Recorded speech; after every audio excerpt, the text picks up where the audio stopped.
The Buddhist tradition describes Manjushri as a bodhisattva who, with his flaming sword of discrimination, cuts through illusion and falsehood to disclose the truth of existence. The power of discrimination between different powers, forces, impressions, suggestions, and their source and intent in their pressure on the seeker is essential if the seeker is not to fall victim to malign influences or suggestions.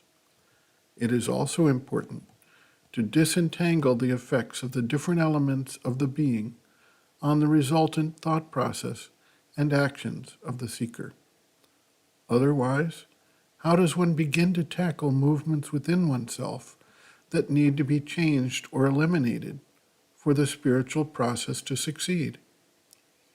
Dr. Dalal observes, quote, Sri Aurobindo states that it is necessary to distinguish clearly the different parts of one's being, not only for the sake of intellectual clarity, but also for avoiding confusion in one's experience in sadhana.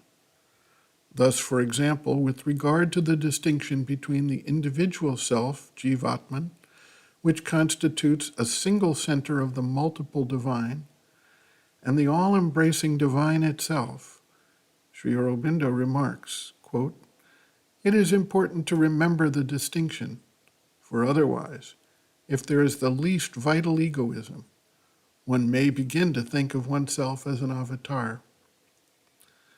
Another example of confusion caused by the inability to distinguish between different parts of the being pertains to the distinction between the psychic being or soul and parts of the being, mental and emotional, which are merely under the influence of the psychic being, but are often mistaken to be the psychic being itself.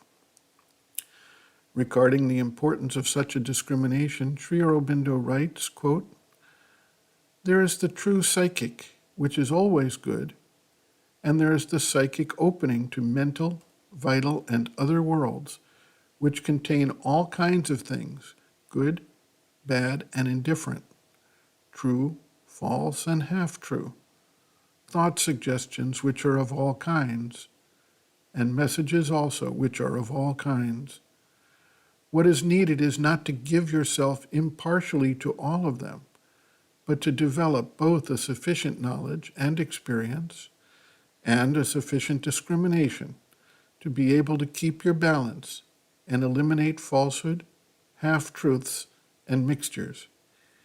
It will not do to dismiss impatiently the necessity for discrimination on the ground that that is mere intellectualism. The discrimination need not be intellectual, although that also is a thing not to be despised.